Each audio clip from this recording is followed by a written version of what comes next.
Brigitte Lahaie, Sud Radio, c'est l'instant Sexy News. Eh bien, Bruno Ponsard, nous retrouvons Laetitia Pré. Bonjour Laetitia. Bonjour Brigitte, bonjour Bruno, j'espère que vous allez bien. Alors, quand j'ai reçu le sujet de l'émission d'aujourd'hui, alors je suis d'abord passée par la crise d'angoisse, puis la panne d'inspiration devant ma page. On va pas vous faire du mal, Laetitia. Non, je sais bien, peut-être que ça m'a rappelé de sombres souvenirs, c'est pour ça. Mais avec l'aide de mes bergères et bergers, j'ai fini par trouver un angle à la fois léger et croustillant, comme des petits chips. Ceci dit, je peux quand même laisser un petit conseil. Personnellement, c'est le shiatsu et l'hypnothérapie qui m'ont éclairé et aidé sur ces expériences sombres. Alors nous, on va se pencher sur les mots MAUX, amis, qui font du bien. Ce sont ces gestes plutôt connus dans des circonstances de violence, de punition ou de règlement de compte qui s'invitent lors de nos ébats sexuels. Et là, ils se transforment en complices du plaisir, ils pimentent nos rapports, comme on dit, et les rendent plus bestiaux. Grrr. Alors, toujours accompagnée de ma meilleure amie, la musique, elle va m'aider à introduire deux concepts archi connus et nous allons voir ensemble comment les Français les exploitent et leur rapport animal. Alors, on pourrait presque parler d'un grand classique qui est parfaitement intégré et démocratisé dans la sexualité. Vous êtes 96% à adorer la fessée dans ma prairie, et comme on a le public qu'on mérite... 96%, non. Oui, dans ma prairie. Mais comme on a le public qu'on mérite, c'est tout à fait logique. Alors, les fesses font partie des emblèmes anatomiques érotiques. Développées, musclées, charnues, on parlerait même du boule qui chamboule.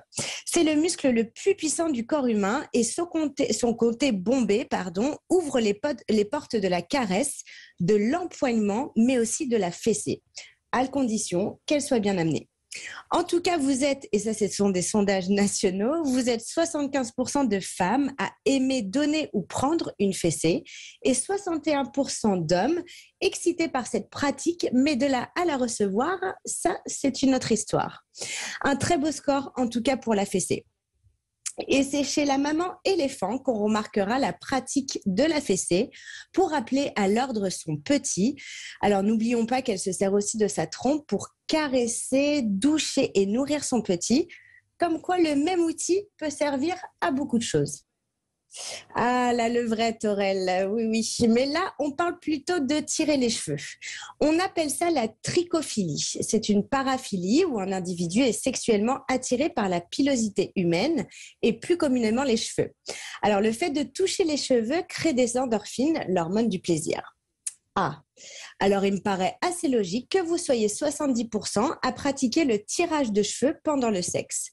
78% des hommes contre 62% de femmes.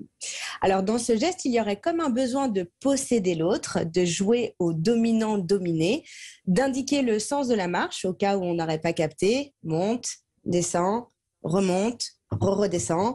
Bon, quant au saudage dans ma prairie, 63% adorent ça, contre 37% qui ne partagent pas trop ce délire.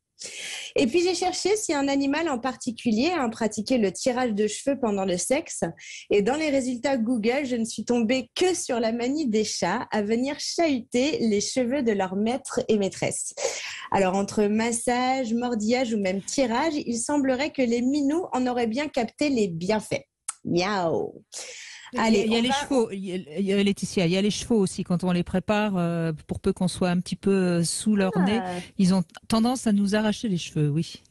Ah, ça je savais pas. C'est un signe d'affection, mais c'est assez embêtant. Mais voilà. Ça peut être assez violent, on est d'accord. Violent non, mais ça tire un peu. Je le note. En tout cas, c'est vrai que peut-être que j'ai pas assez de gens qui pratiquent l'équitation autour de moi. Vous n'avez pas des chevaux dans votre prairie, Laetitia ? Oui, si, mais ils sont très loin en liberté. Du coup, on a rarement l'occasion d'être à côté d'eux pour qu'ils nous tirent les cheveux.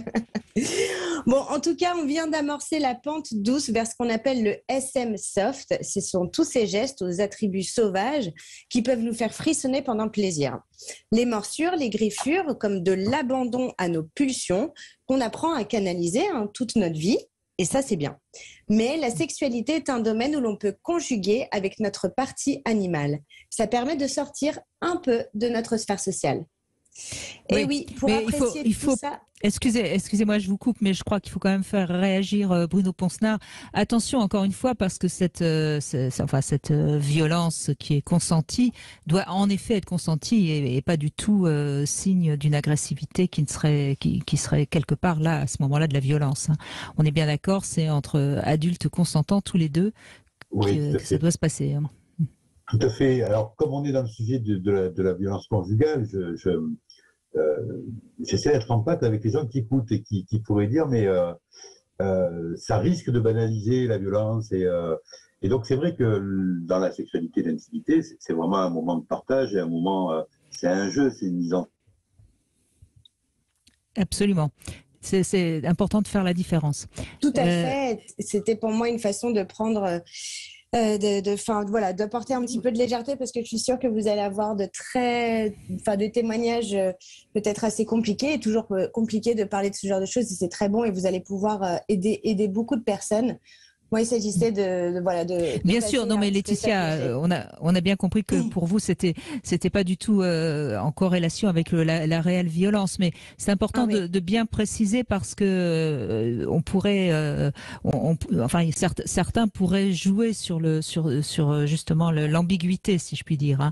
C'est-à-dire qu'ils pourraient profiter de la sexualité pour donner des fessées, mais des fessées qui seraient réellement de la violence, quoi. C'est un acte de violence, bien sûr. Oui, c'est pour ça que je crois qu'il faut... Il faut absolument, dans tous les cas, en parler, vraiment apporter dans ces gestes-là un petit peu de nuance et de dosage. Et c'est là-dessus que j'allais conclure. Par exemple, comme la fessée, il s'agirait de peut-être de donner peut-être une mini-fessée, de voir comment le partenaire réagit et puis aussi d'en parler si toutefois on a envie de pratiquer ces choses-là. Il faut absolument en parler et effectivement les effectuer dans un rapport consenti, évidemment. En tout cas, pour après... Oui, Bruno. Votre chronique tombe à point nommé parce que je voulais vous donner un petit peu où est-ce qu'on met des limites dans les violences, justement, y compris dans le jeu sexuel d'ailleurs. Hein. Et dans les violences sexuelles, les sexologues vous diront ou les psychiatres, vous diront qu'il faut que ce soit une pratique mutuellement consentie, c'est le premier prérequis. Et la deuxième chose, il ne faut pas que ça porte atteinte à l'intégrité psychique ou physique de la ou du partenaire. Donc c'est important de mettre des limites, y compris dans les délires qu'on a. C'est comme quand on boit, on peut aimer boire.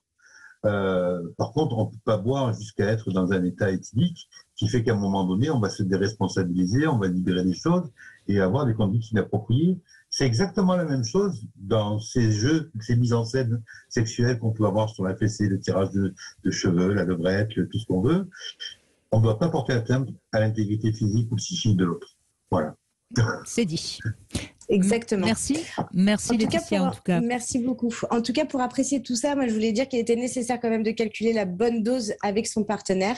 Et même si on voudrait se la jouer en tequinus et pendant ces heures, c'est ce petit rongeur qui peut s'accoupler des 14 heures d'affilée sans manger ni boire. Sachez que les mâles n'y survivent pas, alors mollo lastico. Belle conclusion. Merci Laetitia Pré, merci beaucoup.